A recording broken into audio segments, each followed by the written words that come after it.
Elon Musk का इंसानों को मार्स पर बसाने का प्लान हमें कोई ख्याली या फिक्शनल स्टोरी से कम नहीं लगता। टेस्ला और स्पेस एक्स कंपनी के मालिक इलॉन मस्क का वाज़े तौर पे प्लान है कि 2050 तक वो मार्स पर इंसानों का एक पूरा शहर बनाएगा जिसमें 10 लाख इंसान रह सकेंगे, और वो भी अर्थ की मदद के बगैर। इलॉन मस्क के इस प्लान का मजाक उड़ाया जाता था, लेकिन मार्स कॉलोनाइजेशन के इस ख्वाब पर लोग तब यकीन करने लगे जब नासा ने भी स्पेस एक्स के मार्स मिशन को ज्वाइन कर लिया। क्योंकि पिछले कई सालों से स्पेस एक्स रॉकेट टेक्नोलॉजी में काफी ज्यादा तरक्की कर चुकी है। जैसा कि हम जानते हैं कि इलॉन मस्क की company Tesla electric auto pilot cars बनाने में भी एक्सपर्ट है। इसी तरह स्पेस एक्स के रॉकेट्स में भी ऐसी टेक्नोलॉजी इस्तेमाल की गई है जिसमें वो कम से कम फ्यूल यूज करके स्पेस तक पहुंचाने की कैपेबिलिटी रखते हैं।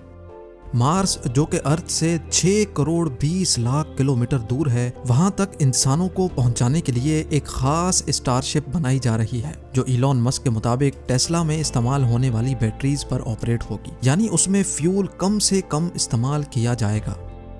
मार्स तक तो वो इंसानों को पहुंचा देगा, लेकिन सवाल ये उठता है कि मार्स पर इंसानों की कॉलोनी कैसे मुमकिन होगी। आखिर इलॉन मस्क और नासा इस हरे भरे अर्थ को छोड़कर इंसानों को इस बंजर मार्स की जमीन पर क्यों बसाना चाहते हैं? ना ही वहाँ सांस लेने के लिए ऑक्सीजन है, ना ही खाने पीने का सामान, और ना ही -100 डिग्री सेल्सियस जितनी सर्दी में सर छुपाने की जगह। जब वहाँ इंसान के रहने की कोई बेसिक फैसिलिटी भी मौजूद नहीं है, तो आखिर मार्स पर इंसानों की कॉलोनी बनाना मुमकिन कैसे होगा? ज़ेम टीवी की वीडियोस में एक बार फिर से खुशामदीद। नाजरीन, यही वो सवालात हैं जिनके जवाब आप इस वीडियो में जान सकेंगे। सबसे पहले बात करते हैं कि जब इस अर्थ पर इंसान के रहने की सारी नेचुरल फैसिलिटीज मौजूद हैं, तो फिर इंसानों को मार्स पर भेजने की जरूरत ही क्या है? पिछली कई सदियों से हमारे प्लेनेट अर्थ की हेल्थ के ऊपर जो भी रिसर्च हो रही थी, अफसोस के साथ उन तमाम रिसर्च के रिजल्ट्स नेगेटिव आए हैं। साइंसदानों का कहना है कि जब से इंसान ने फॉसिल फ्यूल्स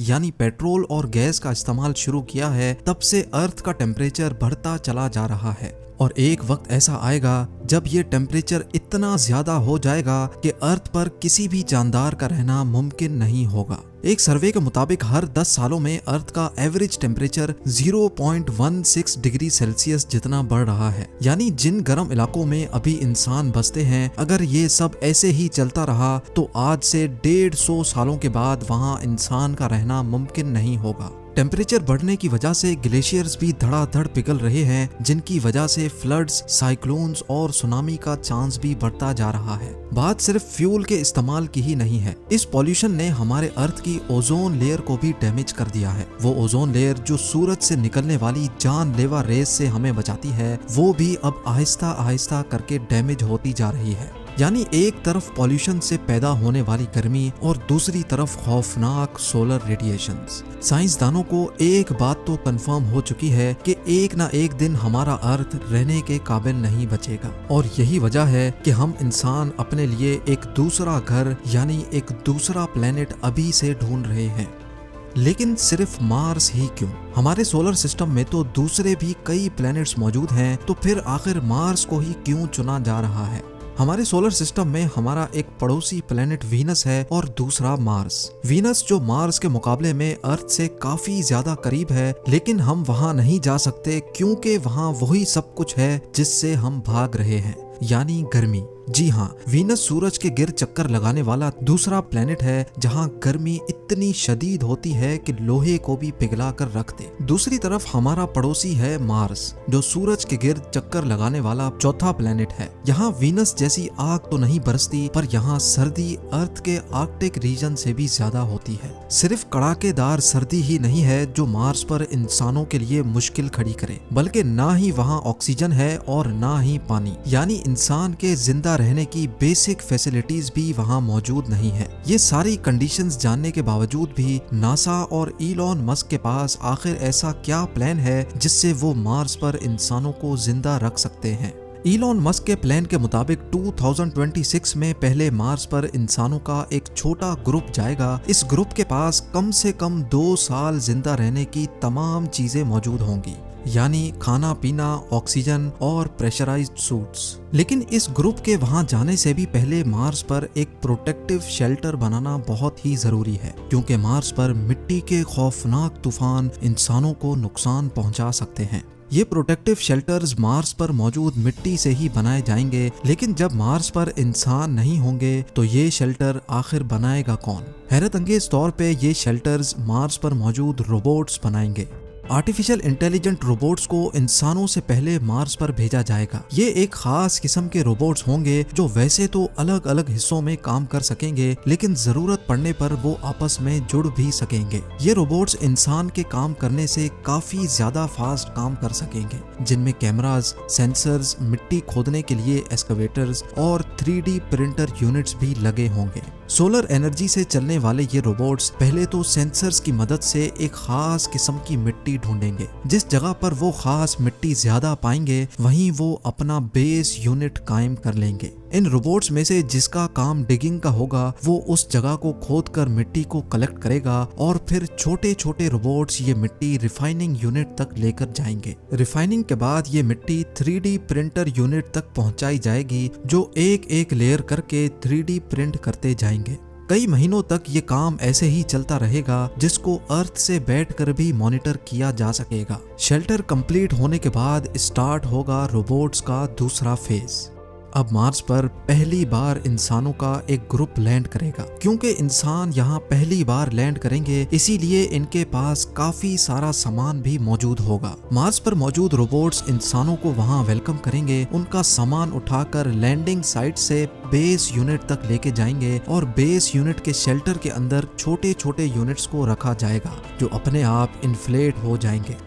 क्योंकि मार्स का एटमॉस्फेरिक प्रेशर बहुत ही कम है, इसी वजह से इंसान वहाँ इन प्रेशराइज्ड यूनिट्स में रहेंगे। यानी इन यूनिट्स में अर्थ की तरह आर्टिफिशियल प्रेशर बनाया जाएगा। ये सारे प्रेशराइज्ड केबिन्स एक दूसरे से जुड़े होंगे और इनको इलेक्ट्रिसिटी देने के लिए एक सोलर फार्म रोबोट्स की मदद से कायम किया जाएगा। अगर किसी इंसान को बेस यूनिट से बाहर जाना होगा तो एक स्पेशल गाड़ी केबिन के दरवाजे से आकर फिक्स हो जाएगी, ताकि दरवाजा खोलने से अंदर का प्रेशर लीक ना हो सके। अब बारी होगी मार्स पर एक ग्रीन हाउस बनाने की, ताकि मार्स पर वेजिटेशन की जा सके। साइंस रिसर्च के मुताबिक मार्स पर स्टार्टिंग में सिर्फ पोटैटोज और बीन्स लगाए जा सकेंगे। ग्रीन हाउस के अंदर प्लांट्स जैसे जैसे बड़े होंगे, उनमें से एक ऐसी चीज निकलेगी जिसका होना मार्स पर बहुत ही ज्यादा जरूरी है, और वो है ऑक्सीजन। जी हाँ, ये प्लांट्स मार्स पर सब्जियों के अलावा इंसानों को ऑक्सीजन भी देंगे, लेकिन ये ऑक्सीजन इतना ज्यादा नहीं होगा, इसलिए जल्द अज जल्द मार्स पर ऑक्सीजन बनाने का भी बंदोबस्त किया जाएगा। हैरत अंगेज तौर पे ये एक्सपेरिमेंट मार्स रोवर पहले ही कर चुका है। एक स्पेशल डिवाइस जो सोलर एनर्जी के जरिए ऑपरेट होगी, वो मार्स के एटमॉस्फेयर से कार्बन डाइऑक्साइड को लेकर उसमें से हीट और इलेक्ट्रिकल करंट पास करेगी, जिससे ऑक्सीजन कार्बन डाइऑक्साइड से अलग हो जाएगा और उस ऑक्सीजन को कलेक्ट कर लिया जाएगा। यानी अब इंसानों की एक छोटी टीम वहां ऑक्सीजन भी बना सकेगी। खाने के लिए उनके पास सिर्फ 2 डिश ही सही, पर खाना मौजूद होगा। और मार्स की जमीन के नीचे फ्रोजन वाटर मार्स पर मौजूद रोवर पहले ही ढूंढ चुका है, तो उस बर्फ को पिघलाकर पानी भी बनाया जाएगा।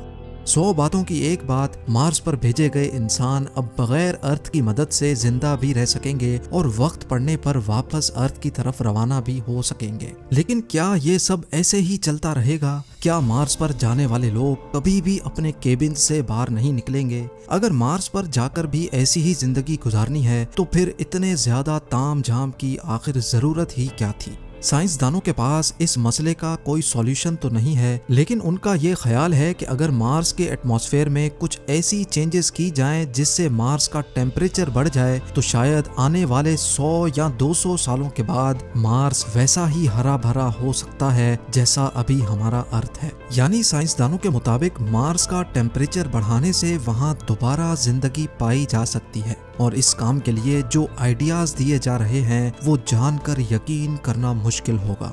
एक MIT स्टूडेंट मार्गरीटा मैरिनोवा का आइडिया है कि मार्स पर रोबोट्स की मदद से फैक्ट्रीज बनाई जाएं, जो सुबह शाम और दिन रात सिर्फ एक ही काम करेंगी। उनका काम होगा सिर्फ धुआं निकालना, और उस धुएं की वजह से मार्स में भी वही सब कुछ होगा जो अर्थ के साथ हो रहा है, यानी ग्लोबल वार्मिंग। दूसरी तरफ इलॉन मस्क ने भी मार्स का टेम्परेचर बढ़ाने के लिए एक आइडिया दिया है और वो ये है कि मार्स पर न्यूक्लियर वेपन इस्तेमाल किए जाएं। उनका कहना है कि मार्स पर 10,000 न्यूक्लियर मिसाइल्स फायर किए जाएंगे तो वहाँ की आइस भी मेल्ट होगी और वहाँ का ओवरऑल टेम्परेचर भी बढ़ेगा, जिसकी वजह से मार्स जल्द अज जल्द इंसानों के रहने के काबिल बन सकेगा। नाजरीन, इलॉन मस्क और नासा का अभी तक का प्लान यही है कि 2026 में पहले इंसानों का छोटा ग्रुप वहां जाकर मुख्तलिफ एक्सपेरिमेंट्स करेगा और फिर हर 2 सालों के बाद जब अर्थ और मार्स एक दूसरे के करीब आ जाते हैं तब वहां मजीद लोग भेजे जाएंगे। 2050 तक मार्स पर 10 लाख लोग ऐसे ही प्रेशराइज्ड केबिन्स में रहेंगे और साथ साथ मार्स का टेम्परेचर बढ़ाने के लिए भी कोशिशें की जाएंगी। उनका ख्याल है कि 100 या 200 सालों के बाद वो मार्स को भी अर्थ जैसा प्लेनेट बनाने में कामयाब हो जाएंगे। उम्मीद है ज़ेम टीवी की ये वीडियो भी आप लोग भरपूर लाइक और शेयर करेंगे। आप लोगों के प्यार भरे कमेंट्स का बेहद शुक्रिया। मिलते हैं अगली शानदार वीडियो में।